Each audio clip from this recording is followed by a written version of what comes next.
स्वागत है दोस्तों आपका हमारे YouTube चैनल पे। बात करेंगे IRFC शेयर के बारे में। वीडियो के एंड पर बात करेंगे डिविडेंड और कुछ नए बोनस और स्प्लिट शेयर्स के बारे में।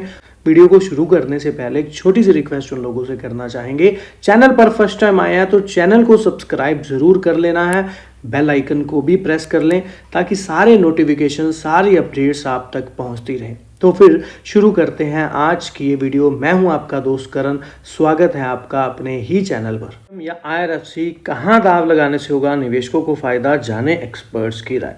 तो क्या है एक्सपर्ट्स की राय, समझने की कोशिश करेंगे। पहली तिमाही के नतीजे लगभग सभी कंपनियों ने जारी कर दी हैं। निवेशक अब सही स्टॉक चुनने में समय लगा रहे हैं। 15 अगस्त को सरकार की तरफ से GST रिफॉर्म ने भी एक बार PSU स्टॉक की ओर निवेशकों का ध्यान खींचा। मौजूदा केंद्र की सरकार रेलवे इंफ्रास्ट्रक्चर को लेकर काफी महत्वाकांक्षी है और ऐसे में तिमाही नतीजों के सामने आने के बाद भी किसी रेलवे स्टॉक पर दाव लगाने से फायदा हो सकता है, तो इसकी चर्चा निवेशकों में। देखें तो SMC ग्लोबल सिक्योरिटीज की सीनियर रिसर्च एनालिसिस सीमा श्रीवास्तव ने क्या कहा है कि IRFC के लिए जो जून तिमाही के शानदार रही है, कंपनी ने इस दौरान 1740 करोड़ रुपए का रिकॉर्ड प्रॉफिट दर्ज किया, जो कि सालाना आधार पर 11% अधिक था और कंपनी का डेप्ट इक्विटी रेशो भी 7.44, जो कि काफी अच्छा। आगे वो कहते हैं कि ऐसे निवेशक जिन्हें हाई रिस्क ग्रोथ पसंद है उसके लिए यह स्टॉक अच्छा है। अप्रैल से जून 2025 के दौरान RVNL निगम ने चुनौतियों का सामना किया और उस दौरान कंपनी का प्रॉफिट यानी कि टैक्स भुगतान के बाद 40% घटा, रिवेन्यू भी 4.5% की गिरावट देखने के लिए मिली। तो हाई रिस्क ग्रोथ पसंद IRFC स्टॉक को बताया जा रहा है, जिसमें एक अच्छा सिनेरियो बनता नजर आ सकता है। किस रेलवे स्टॉक पर दाव लगाने से फायदा हो सकता है, इस सवाल पर इन्होंने ये बोला है कि मौजूदा स्थिति में RVNL के share wait and watch category में हैं और रेलवे विकास निगम के शेयरों को लेकर सतर्क रखने की जरूरत है। लॉन्ग टर्म के लिए IRFC स्थिरता के संकेत दे रहे हैं। IRFC को ज्यादा यहाँ पर जो है फायदेमंद बताया जा रहा है इनके द्वारा। अब ऐसा होगा यानी ये तो खैर मार्केट ही डिसाइड करेगा, पर फिलहाल एनालिसिस का व्यू यहाँ पर IRFC के लिए ज्यादा पॉजिटिव है क्योंकि उनको कंपनी के रिजल्ट अच्छे देखने के लिए मिले या लग रहे हैं। इसके अलावा देखें तो IRFC पर बड़ी अपडेट और भी देखने के मिली, जहां पर S&P ग्लोबल रेटिंग यहां पर रिवीजन होती L&T इश्योर रेटिंग में नजर आई है। और तो और चीज को समझे, भारतीय रेलवे वित्त निगम ने घोषणा की है कि जो S&P ग्लोबल रेटिंग है, दीर्घकालिक जारीकर्ता क्रेडिट रेटिंग और आउटलुक को BBB यानी कि पॉजिटिव आउटलुक के साथ संशोधित किया गया है और स्थिर आउटलुक के साथ BB पर कर दिया गया है। और यह रेटिंग भारत की सॉवरेन क्रेडिट रेटिंग BB स्थिर और A2 पर भी इसी तरह की कार्रवाई के बाद की गई है। तो ये भी एक अच्छी अपडेट हमें फिलहाल IRFC में देखने के लिए मिल रही है। वैसे ही अगर एक क्वालिटी स्कोर कार्ड की बात कर लें तो साइज की बात करें तो NBFC सेक्टर में फिलहाल कंपनी 7th रैंक पर देखने के लिए मिली है, जहां पर 630 कंपनियों के बीच में बात कही जा रही है। यहीं पर एक क्वालिटी की बात करें तो एक average quality long term financial performance में देखने के लिए IRFC की मिल रही है। वहीं पर अगर हम वैल्यूएशन स्कोर कार्ड की बात कर लें कि कितना स्टॉक फिलहाल महंगा है, तो 139-154 के बीच में स्टॉक महंगा बताया जा रहा है। 154 के ऊपर स्टॉक ओवर प्राइस बताया जा रहा है, लेकिन अट्रैक्टिव 139 के नीचे बताया जा रहा है। तो दैट मीन फिलहाल स्टॉक अगर इस वैल्यूएशन स्कोर को माने तो अट्रैक्टिव प्राइस पर है। लेकिन वहीं पर एक पॉइंट और समझे तो वो यहाँ पर है फाइनेंशियल ट्रेंड की कंपनी में क्या अच्छा वर्क वेल होता नजर आ रहा है। प्रॉफिट आफ्टर टैक्स, डेप्ट equity ratio, net sale, PBDIT, EPS तो लगभग यहाँ पर हाईएस्ट ही देखने के लिए मिल रहे हैं और डेप्ट इक्विटी रेशियो लोएस्ट पे देखने के लिए मिल रहा है, जो कि एक अच्छे फैक्टर बने हुए हैं फिलहाल स्टॉक। लेकिन एक पॉइंट यहाँ पर है जो मेरी तरफ से मुझे यहाँ पर माइनस लगता है, वो ये है कि P रेशियो के अकॉर्डिंग अगर हम यहाँ पर बात करें तो नो डाउट P रेशियो के अकॉर्डिंग अभी स्टॉक महंगा है। अगर किसी स्टॉक की P रेशियो 10 से ऊपर है लेकिन वो स्टॉक 1000 का है और दूसरे स्टॉक की P रेशो 220 से भी ऊपर है और वो स्टॉक चाहे 200 का है, तो मेरी नज़र में 1000 वाला स्टॉक सस्ता हुआ। लेकिन ऐसा मेरा मानना है, आपको क्या लगता है वो आप भी बता सकते हैं। फिलहाल P रेशो के अकॉर्डिंग स्टॉक अपने वैल्यूएशंस के अकॉर्डिंग महंगा है, लेकिन वहीं पर प्रमोटर्स की holding, FI, mutual fund, insurance, other FI, non institute, ये भी एक शेयर होल्डिंग पैटर्न भी हमारे पास पॉजिटिव चीज़ ही अट्रैक्ट करता है। कहीं ना कहीं एक अच्छे DI इंस्टीट्यूट इन्वेस्टर्स यहाँ पर इन्वेस्टेड हैं। काफ़ी नई अपडेट्स आती हमें नज़र आ रही हैं। स्टेप बाय स्टेप चीज़ों को समझेंगे। सबसे पहले तो देखिए IRFC ने ओडिशा रेल परियोजना के लिए 2539 करोड़ रुपए के पुनर्वित्त सौदे पर साइन किए। शेयरों में यहाँ पर स्थिरता देखने के लिए मिली। IRFC के नई दिल्ली स्थित कार्यालय में ऋण समझौता, एक ऋण समझौता हुआ है जहाँ पर हस्ताक्षर हुए हैं ASRAL प्रबंधक यानी कि निदेशक दिलीप कुमार सामंत्रे और IRFC के कार्यकारी निदेशक दीपा कोटनिस उपस्थित थे। इनकी उपस्थिति में ये जो है ASRAL का प्रवर्तक यानी कि RVNL उनका और जो ओडिशा सरकार और निजी साझेदार देखने के लिए मिली। समझे तो 113.4 किलोमीटर की जो लंबी ब्रॉड गेज रेल लाइन का संचालन करता है और यह लाइन खनिज समृद्ध क्षेत्रों को कोयला, इस्पात, बिजली, बंदरगाह सुविधाओं से भी जोड़। इसका मतलब एक प्रमुख माल ढुलाई गलियारे के रूप में कार्य करता है, जिससे कोयला, अयस्क, लौह, इस्पात और अन्य वस्तुओं का भी परिवहन बढ़ता है। मौजूदा मार्गों पर जो भीड़ भाड़ कम होती है और आपूर्ति श्रृंखला की दक्षता में सुधार होता है। तो ये एक बड़ा पॉइंट हमारे सामने आया है, जहां पर 2539 करोड़ रुपए का एक बड़ा योजना का प्रदान जो होता SRAL को यहाँ पर नजर आ रहा है। धन मुक्त करना और फिर परिचालन बढ़ाने की मदद करनी, और इस कदम के समय के साथ इस परियोजना के अधिक व्यवहारिक होने की उम्मीद भी है और इस क्षेत्र में आर्थिक विकास और भारत की रेल माल ढुलाई क्षमता में भी इसकी भूमिका और मजबूत होगी। काफी बड़ा ये प्रोजेक्ट अमाउंट का हमें बताया जा रहा है। इसी के साथ अगर 18 हाउस ऑफ देश पे जो एंजल वन की equity technical derivative analysis Rajesh Bhonsle हैं, उनका क्या कहना है समझे। महत्वपूर्ण स्पोर्ट के आसपास कारोबार कर रहे हैं और 121 और 122 रुपए पर एक महत्वपूर्ण स्पोर्ट है। IRFC के शेयर 138 रुपए पर कड़ा, मतलब कि एक स्ट्रॉन्ग रेजिस्टेंस मिल रहा है, जो कि अपनी 200 अपनी मूविंग एवरेजेस के साथ मेल भी खाता। अगर 200 दिन के मूविंग एवरेज को पार कर लेता है और उसे बनाए रखते हैं, रेलवे स्टॉक 150 रुपए के अगले लक्ष्य की ओर बढ़ सकते। तो इनके द्वारा सलाह क्या है कि 122 पर स्टॉप लॉस के साथ होल्ड करें। पहला टारगेट 138, दूसरा टारगेट 150 रुपए रख सकते। मेरा मानना यह है कि हो सकता है IRFC एक बार नीचे की तरफ 117 या नीचे के जो कुछ लेवल्स हैं जहां पर एक अच्छा सपोर्ट जोन ले सकता है और उसके बाद हो सकता है कुछ रिकवरी देखने के मिले। अब देखिए, मेरा ये निजी विचार है और मैं गलत भी हो सकता हूँ। जो इन्होंने सलाह दी है वो भी सही हो सकती है। सो दोनों ही चीजें अलग हैं, गलत भी हो सकते हैं, क्योंकि देखिए इंपॉर्टेंट पॉइंट तो फिलहाल मार्केट है। मार्केट के सेंटीमेंट क्या कहते हैं वो इंपॉर्टेंट रहे। इसके अलावा समझे तो टेक्निकल वाइज IRFC में क्या 34.5 पर RSI है। अगर 30 से नीचे जाती है तो उसका मतलब RSI इंडिकेट करती है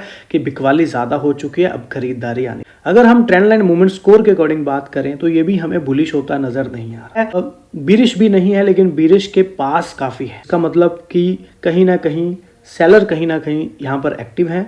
MACD सिग्नल ऑल्सो यहाँ पर रेड है, जिसका मतलब कहीं ना कहीं म्यूचुअल फंड का भी बड़ा डाटा अपडेट होता IRFC में नजर आ रहा है। जहां पर जुलाई मंथ की बात कर लें तो 22,36,000 स्टॉक्स का चेंज आया है। 61 म्यूचुअल फंड बाय करते नजर आए, 16 म्यूचुअल फंड बेचते नजर आए। अगर हम नंबर वाइज समझें तो नो डाउट म्यूचुअल फंड ज्यादा हैं खरीदने वाले, लेकिन अब हम क्वांटिटी वाइज समझें तो ये जो क्वांटिटी 22,36,000 की देखने के लिए मिली, ये हमें बिकवाली आती नजर आई। जबकि जून और मई इन 3 महीनों में लगातार बाइंग आई थी IRFC में और 29,33,000 स्टॉक्स तो जून में ही खरीदे गए थे। और पिछले 3 महीनों की बात करें जुलाई को छोड़ करके तो करीब समझे तो 5 और 30 यानी कि 35 लाख क्वांटिटी को बाय किया गया है और अब यहाँ पर 22.5 लाख के करीब बिकवाली आई है। प्रॉफिट बुकिंग यहाँ पर देखने के लिए मिली क्योंकि जुलाई में काफी स्टॉक्स ऊपर की तरफ भागते नजर आए थे। नो डाउट हाईएस्ट बायर की बात करूं तो निप्पॉन इंडिया ने 1,52,000 स्टॉक्स खरीदे और HDFC बैलेंस डिमांड फंड द्वारा 21 लाख स्टॉक्स की बिकवाली यहाँ पर देखने के लिए मिली। इसके अलावा टॉप बायर्स कौन से रहे, निप्पॉन इंडिया पर तो हमने बात करी थी। वैसे देखा जाए तो निप्पॉन इंडिया के पास 48 लाख स्टॉक्स पहले से हैं और 1.5 लाख स्टॉक और खरीदे गए हैं। ICICI प्रूडेंशियल निफ्टी नेक्स्ट 50 के पास भी 58 लाख से ज़्यादा की क्वांटिटी और 87,000 स्टॉक्स इन्होंने भी बाय करे दिस मंथ, यानी कि जुलाई मंथ का जो डाटा है। UTI निफ्टी के पास भी 41 लाख स्टॉक हैं, उन्होंने भी क्वांटिटी ऐड की है। एडवाइजर्स आर्बिट्रेज द्वारा भी 3,35,000 स्टॉक पहले थे 63,000 स्टॉक सफर खरीदे गए। दैट मीन कुछ म्यूचुअल फंड्स ने अपनी क्वांटिटी को बहुत ज़्यादा तो नहीं लेकिन कुछ बाइंग करके बढ़ाया ही है। लेकिन अगर बिकवाली की बात करें, एक मेजर बिकवाली जो हुई वो मैंने बता ही दी। कोटक आर्बिट्रेज और HDFC आर्बिट्रेज की बात करें तो 7,60,000 और 29,000 स्टॉक्स की बिकवाली देखने के मिली। कोटक के पास 11.5 लाख स्टॉक करीब पहले थे, जहां पर अभी भी 3.5-4 लाख के स्टॉक क्वांटिटी उनके पास पड़ी हुई। इसके अलावा कोई ज्यादा बिकवाली नहीं हुई, लेकिन बस एक म्यूचुअल फंड ने ज्यादा बेचा है, उनके द्वारा प्रॉफिट बुकिंग करी गई। सो ऑल ओवर देखा जाए तो स्ट्रक्चर जो है, सेंटीमेंट हम नहीं कह सकते कि बहुत ज़्यादा फिर बुलिश है, क्योंकि नंबर वाइज तो जरूर खरीदारी हुई है लेकिन क्वांटिटी वाइज कम हुए हैं। और तो रेलवे पर बात कर लें तो देखिए रेलवे पर तो कंटिन्यूसली अपडेट आ ही रही है। नई ट्रेन चलती नज़र आएंगी, 3 नई वंदे भारत भी लॉन्च होती नज़र आई। इस तरह से काफ़ी सारी चीज़ें जो हैं बैक टू बैक रेलवे पर अब हाइड्रोजन ट्रेन की बात भी कही जा रही है। और फिर 2014 के बाद कर्नाटक के लिए भी रेल बजट 9 गुना बढ़ा दिया गया। अश्विनी वैष्णव जी ने यहाँ पर अपडेट दी। इसके अलावा वैसे भी मतलब भारत के लिए जो 2014 के बाद अगर बजट देखें तो बजट बढ़ता ही नज़र आया है रेलवे के लिए, और जितना ज़्यादा बजट गवर्नमेंट रेलवे के लिए निकालती रहेगी उतने ही ज़्यादा रेलवे स्टॉक्स में ऑर्डर्स देखने के लिए मिलेंगे और एक अच्छा फ्लो बनेगा। लेकिन फिलहाल यहाँ पर स्ट्रक्चर मार्केट का बहुत मैटर करता है कि क्या है।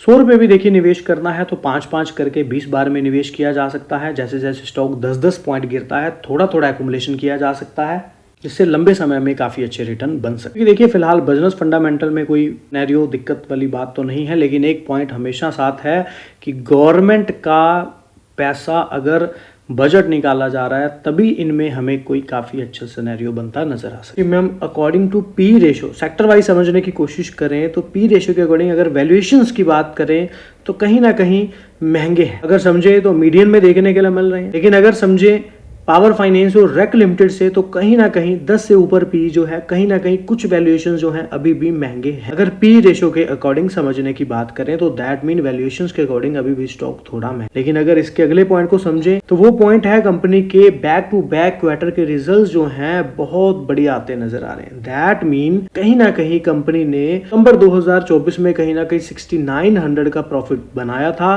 और जून में 6700 से 66 करोड़ का, और लास्ट क्वार्टर में भी 723 करोड़ की सेल्स यहाँ पर रही, प्रॉफिट सेल्स रही। और अब इस बार कंपनी की सेल्स में एक बड़ा जंप देखने के लिए मिला। और अगर प्रॉफिट की बात करें के लिए तो 1740 करोड़ का प्रॉफिट कंपनी को फिलहाल इस क्वार्टर में बनता नजर आया है।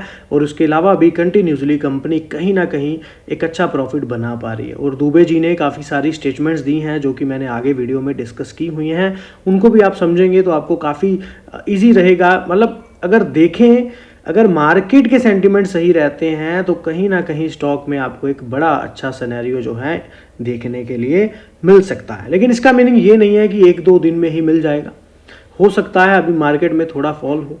अगर 20 रुपये भी निवेश करने हैं तो 10-10 5-5 करके यहाँ पर 5-6 बार में जैसे निवेश करें, 100 रुपये भी निवेश करने हैं तो 20 बार में निवेश करें। थोड़ा थोड़ा जो है 2-2 4-4 पॉइंट गिरने पर थोड़ा थोड़ा एक्युमुलेशन करते रहे, एक नीचे वाले लेवल पर स्टॉक आपके एक्युमुलेट भी होगा और लंबे समय में अच्छे रिटर्न बनते नजर आएंगे। क्योंकि देखिए अगर आप ये बात करें कि कंपनी के बिजनेस में कोई प्रॉब्लम है तो ऐसा कुछ भी नहीं है। अगर दुबे जी की कहीं स्टेटमेंट्स पर बात करें तो वो भी स्टेटमेंट दिखाती हैं कि इन फ्यूचर यहाँ पर एक अच्छा कंपनी बिल्ड होती नजर आएगी। तो इन फ्यूचर यहाँ पर पॉइंट जो है कि कंपनी बिजनेस के लिए यहाँ पर बढ़िया है।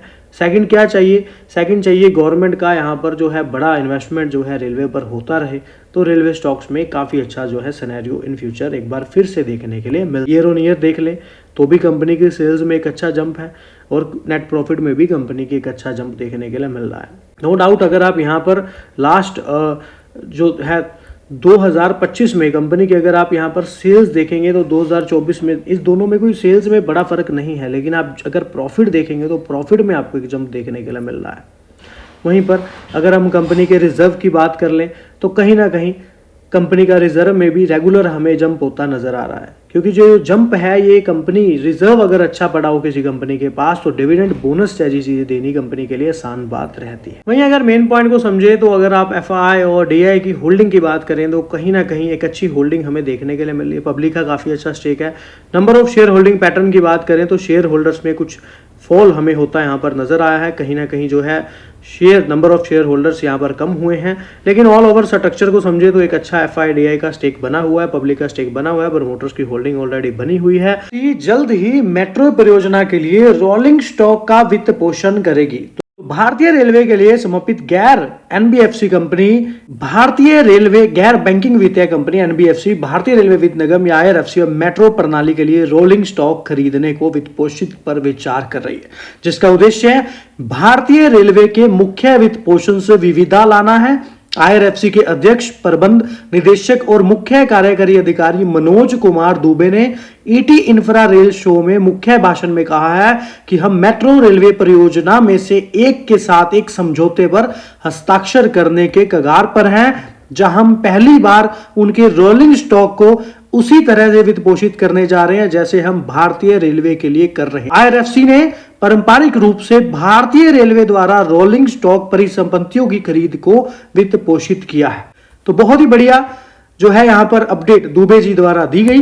और तो और दुबे ने बताया है कि देश में रेल इंफ्रास्ट्रक्चर का भी विकास होता नजर आ रहा है। अभी हाल ही में 2 बड़े प्रोजेक्ट देखने के मिले, जो मैंने 7,000 करोड़ के करीब आपको पहले भी बताए भी हैं 2-4 दिन पहले वीडियोस में, जिसमें भारतीय railway network, metro network, rapid rail system भी शामिल है और सालाना 4 लाख से 5 लाख करोड़ की वित्त पोषण की आवश्यकता है, जिसमें IRFC वित्त पोषण की आवश्यकताओं को पूरा करने के लिए खुद को तैयार कर रहा है, मिल सकता है। और यहां पर देखिए बड़े से बड़ा एक से एक समझौते करने के कगार पर है। काफी सारी अपॉर्चुनिटीज हैं IRFC के पास, समझे तो क्या है। अगर एज पर चार्टर की बात करें तो कंपनी जो रेलवे से रिलेटेड जो चीजें हैं, चाहे रेलवे का कोई आगा है चाहे पीछा है ना, तो जो रेलवे से संबंध है आगे पीछे, तो वहां पर भी कंपनी अपना हाथ जो है, अपना फंड जो है दे सकती है। और फिर लीजिंग ऑफ रोलिंग स्टॉक्स के अदर MOR के अलावा भी, यहाँ पर MOR के अलावा भी कंपनी रिलीज कर सकती है रोलिंग स्टॉक के लिए। और फिर फंडिंग का भी रेलवे इंफ्रास्ट्रक्चर पर थ्रू JV स्टेट के जरिए डेवलप होता नजर आ सकता है। और फिर आने वाली जो हाई स्पीड ट्रेन है, high speed semi freight lines जो हैं, डेडिकेटेड कॉरिडोर्स, तो इन चीज़ों का भी बेनिफिट IRFC के लिए एक अपॉर्चुनिटी है। मल्टी मॉडल लॉजिस्टिक पार्क्स भी यहाँ पर IRFC के लिए एक बड़ी अपॉर्चुनिटी है। नॉन कन्वेंशनल सोर्सेज की बात कर ली जाए, जैसे रिन्यूएबल एनर्जी, तो ये भी चीज़ें जो हैं कहीं ना कहीं IRFC के लिए एक अपॉर्चुनिटी का काम करती नज़र आ सकती हैं। और IRFC आपको पता है ऑलरेडी हस्ताक्षर हुए हैं, MOU साइन हुए हैं, कोलैबोरेशन हुए हैं राइट्स के साथ, IFCCL के साथ, REMSCL, MMRD के साथ। तो ये कुछ अपॉर्चुनिटीज IRFC के पहले फिलहाल बनी हुई हैं और कुछ यहाँ पर बनी हस्ताक्षर भी हो रखे हैं। यह रेलवे के काफ़ी सारे स्टॉक्स को बेनिफिट मिलता है जब कोई एक बड़ा प्रोजेक्ट होता है। तो कश्मीर के बाद अब लद्दाख तक ट्रेन पहुंचाने की तैयारी नए रेल खंड के लिए किया जा रहा है सर्वे। तो ये एक बहुत बड़ी अपडेट है। अब सर्वे किया जा रहा है, पहले सर्वे होगा, जगह सिस्टम सारा डिसाइड होगा, उसके बाद उसके अकॉर्डिंग एक बड़ा बजट भी निकाला जा सकता है, जो कि एकदम छोटी वाली बात तो नहीं की जा सकती। लेकिन अगर एक पॉइंट उठा है कि यहाँ तक, तो समझते हैं क्या। अब देखिए USBRL आपको पता है परियोजना जो थी कश्मीर वाली, वो पूरा होने के बाद अब इसे लेह लद्दाख तक आगे बढ़ाने की योजना है। चीन की सीमा के सटे होने के चलते लद्दाख तक ट्रेन सेवा का होना सामरिक दृष्टि से अति महत्वपूर्ण है और चीन के सीमा विवाद के बीच यहां तक ट्रेन परिचालन और ज्यादा जरूरी हो जाता है। और सीमाओं की सुरक्षा के लिए भी हर मौसम में सेना के लिए परिचालन केंद्र सरकार की प्रमुखता है। और बर्फ से लदे पहाड़, नदियां और कठिन भौगोलिक स्थितियों के बीच भी लद्दाख तक रेल कनेक्टिविटी सुनिश्चित करने के लिए केंद्र सरकार ने USBRL के बाद अब इस परियोजना को चुनौती के रूप में लिया है। तो ये एक काफी बड़ी अपडेट हमें देखने के लिए मिल रही है। अब श्रीनगर लद्दाख को रेल मार्ग से जोड़ने की योजना है और उसके लिए सर्वे भी किया जा रहा है। और इसके पूरा होने से लद्दाख ना सिर्फ जम्मू कश्मीर से बल्कि पूरा देश के साथ ट्रेन से जुड़ जाएगा, जो कि एक काफी बड़ी अपडेट है। लेकिन अभी तक फिलहाल एक सर्वे होता नजर आया है। सो इन फ्यूचर हो सकता है कोई बड़ी इन्वेस्टमेंट इस पर देखने के लिए मिले। ये भी एक अपडेट हमारे लिए कमाल की रहेगी अगर ऐसा पॉसिबल होता है। पिछले कुछ वर्षों में भारत में रेलवे शेयरों में तेजी आई है, जिसका श्रेय बुनियादी ढांचे के आधुनिकीकरण, नेटवर्क के विस्तार, यात्री सेवाओं में सुधार और हाई स्पीड ट्रेनें शुरू करने के लिए सरकार के प्रयासों को आता है। LIC ने चुपचाप 3 नए स्टॉक जोड़ दिए, उसे क्या पता है जो हमें नहीं। तो LIC शायद ही कभी बाजार को चौंकाती है। भारत के सबसे बड़े और सबसे रूढ़िवादी संस्थागत निवेशकों में से एक रूप में यह पश्चिम नामों के साथ रहना पसंद करता है और सिर्फ बुनियादी बातों और पूर्वानुमानित नकदी प्रवाह के साथ परिपक्व व्यवसाय है। मार्च के शेयर होल्डिंग डेटा में LIC ने चुपचाप अपने पोर्टफोलियो में 3 नई कंपनियां जोड़ी हैं। सभी पहली बार शामिल की गई हैं और कोई भी आकर्षक या नई सूचीबद्ध नहीं है, बस अपने अपने क्षेत्रों में काम कर रही स्थिर कंपनियां। बात कर लेते हैं IRFC की। तो भारतीय रेलवे की वित्तीय शाखा जो इसकी विकास आवश्यकताओं को पूरा करने के लिए धन जुटाने के लिए जिम्मेदार है और प्राथमिक कार्य भारतीय रेलवे की ओर से इंजन, यात्री कोच और वैगन खरीदने के लिए धन जुटाना और साथ ही रेलवे परियोजनाओं को वित्त पोषित करना है। तो 4-5 पॉइंट हैं, स्टेप बाय स्टेप समझने की कोशिश करते हैं। IRFC ने सार्वजनिक क्षेत्र के संस्थाओं जैसे RVNL और आईकॉन को ऋण देता है, लोन देता है और 31 मार्च 2025 तक IRFC के पास 4.6 ट्रिलियन की प्रबंधन के तहत संपत्ति यानी कि AUM थी, जिसमें से 99% रेल मंत्रालय से प्राप्तियां थी। 4.6 ट्रिलियन की प्रबंधन के तहत AUM की बात कही जा रही है, जिसमें से RVNL और इनकॉन को भी ऋण जो है दिया गया है। वहीं पर इतनी अधिक संधारणा जोखिम भी पैदा करती है और प्रत्येक वित्तीय वर्ष में रेल मंत्रालय आईआरएफसी को अपनी वित्तीय आवश्यकताओं के बारे में सूचित भी करता है, जिसे आईआरएफसी बाजार उधार के माध्यम से पूरा करता है। और इस प्रकार इस पोर्टफोलियो संकेंद्रण का अर्थ है कि आईआरएफसी का विकास पूरी तरह से इन बजटीय संस्थानों पर निर्भर है और यह जोखिम आईआरएफसी के स्थिर एयूएम में स्पष्ट है, यानी कि 2023 और 24 में 4.6 ट्रिलियन। क्योंकि देखिए सरकार ने कोई भी जो है नया अतिरिक्त वित्तीय संसाधन आवंटित नहीं किया, सो इसके अनुरूप आईआरएफसी की जो कुल उधारी भी 4.1 ट्रिलियन यानी कि 31 मार्च 2025 तक 4.1 ट्रिलियन पर स्थिर रही है उधारी। वित्त वर्ष 25 के लिए वृद्धिशील स्वतंत्र केवल 73 बिलियन था, 73.8 बिलियन। लेकिन वहीं पर इसी अति निर्भरता को कम करने के लिए आईआरएफसी ने उन संस्थाओं को वित्त पोषित करके विविधीकरण की योजना बना रहा है और भारतीय रेलवे के साथ आगे या पीछे का संबंध है। यह वर्तमान में इसी विविधीकरण का समर्थन करने के लिए, मतलब कि उसको अपग्रेड करने या बढ़ाने के लिए, उसका सपोर्ट करने के लिए सिस्टम और प्रक्रियाएं स्थापित कर रहा है। क्योंकि देखिए जैसे दुबे जी ने काफ़ी अच्छी स्टेटमेंट्स दी थी जो हमने आपके साथ शेयर करी थी, और स्थिर एयूएम के साथ आईआरएफसी की जो वित्तीय स्थिति में कोई भी वृद्धि नहीं हुई है। क्योंकि वित्त वर्ष 25 में जो शुद्ध ब्याज आय है वो 2% बढ़कर 67.7 बिलियन हो गई है और जो शुद्ध ब्याज मार्जिन है उसमें भी 4 आधार अंकों की वृद्धि के साथ 1.42 का सपोर्ट मिला है। यह समझना भी महत्वपूर्ण है कि आईआरएफसी अपनी रिटर्न कैसे कमाता है। और वहीं पर ये लागत है प्लस मॉडल का पालन करता है, मतलब कि जो अपनी उधारी लागत है, हो सकता है कुछ समझ ना आ रहा हो या फिर कुछ मतलब बोरिंग टाइप हो, लेकिन ये देखिए पॉइंट तो जो है वो तो बदलने नहीं वाले, लेकिन कुछ तो समझ आ रहा होगा इन पॉइंट्स में। आप देखिए जब लागत पल्स मॉडल का पालन करता है और अपनी उधारी लागत पर मार्कअप अर्जित भी करता है, मतलब कि रेल मंत्रालय के साथ एमओआर के साथ समझौते के तहत, जो रेल मंत्रालय के साथ एमओआर यानी कि समझौते के तहत रेलवे आईआरएफसी को अर्धवार्षिक किस्तों में चुकाता है, जिसमें फंड की लागत और सहमत मार्जिन शामिल होता है। और अगर बात करें पिछले वर्ष की तुलना में शुद्ध प्रॉफिट की तो 1.4% बढ़कर 65 बिलियन हो गया, यानी कि 0.1% ही सुनिश्चित करते हैं और इसका लाभ मोटे तौर पर इसकी शुद्ध आय ब्याज के अनुरूप बना रहे। इसके अलावा समझे तो देखिए कंपनी की जो कुल संपत्ति पर रिटर्न है 25 में और 24 दोनों के लिए 1.3 अपरिवर्तित रहा है। तो रेल मंत्रालय ने वित्त वर्ष 26 के लिए कोई लक्ष्य निर्धारित नहीं किया और जिसका अर्थ है कि वित्त वर्ष 26 में वृद्धि स्थिर रहने की संभावना है। तिमाही में एलआईसी की बात कर लें तो आईआरएफसी में 1.5% हिस्सेदारी खरीदी है एलआईसी ने, क्योंकि देखिए मूल्यांकन के दृष्टिकोण से समझें तो आईआरएफसी फिलहाल 3.5 के प्राइस टू बुक वैल्यू पर मल्टी पर कारोबार कर रहा है, जो 4 साल के औसत पर 1x से अधिक है। तो यहाँ पर काफ़ी सारी चीज़ें हमने यहाँ पर समझी कि रेल मंत्रालय के साथ जो समझौता हुआ है उसमें अर्धवार्षिक किस्तों में चुकाता है और जिसमें फंड की लागत और सहमत मार्जिन भी शामिल होता है। इसके अलावा देखिए 26 में कोई वृद्धि स्थिर रहने की संभावना बनती नजर आ रही, क्योंकि कोई भी लक्ष्य अभी निर्धारित नहीं होता नजर आ रहा। बाकी दुबे जी ने जो स्टेटमेंट्स दी थी वो आप अलग से समझ सकते हैं, क्योंकि उनकी स्टेटमेंट्स भी काफ़ी अच्छी दी गई हैं, आगे भी मैंने शायद डिस्कस करी हुई हैं।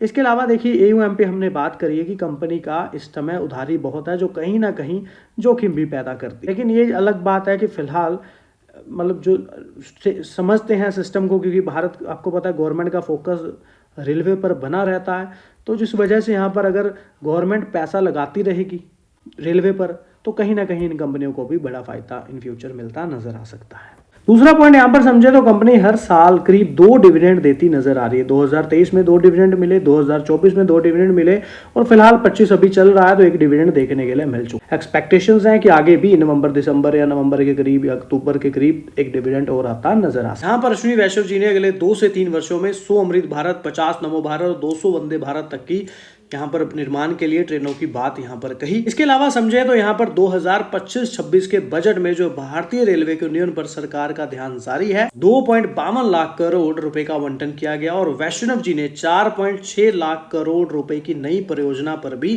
प्रकाश डाला।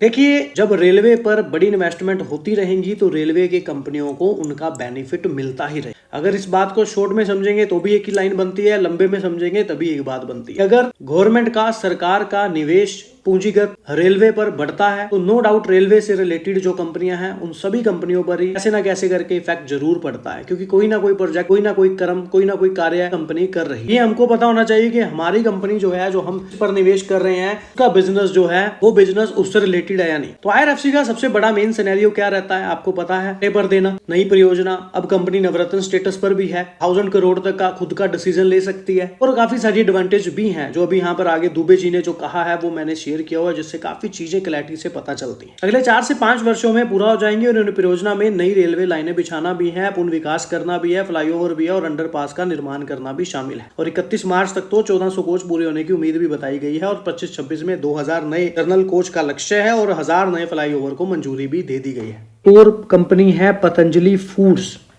जो अपने शेयर धारकों को तोहफा देते हुए हर एक शेयर पर 2 बोनस शेयर फ्री में मिलते नजर आएंगे।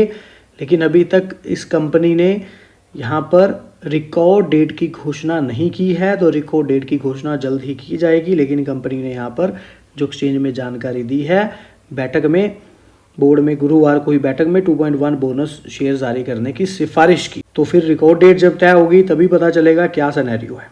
लेकिन फिलहाल 2.1 का बोनस रेशो यहाँ और दूसरा HDFC बैंक का भी बोनस जो है, जो बाकी देखिए वीडियो हमने बना है एजुकेशन पर्पस के लिए। कोई डिसीजन ले, किसी भी तरह का निवेश करें, फाइनेंशियल एडवाइजर की सलाह जरूर लें। बड़ी बात, खुद भी स्टडी जरूर किया करें। सो चैनल पे आए सभी लोगों का तहे दिल से धन्यवाद। मिलते हैं।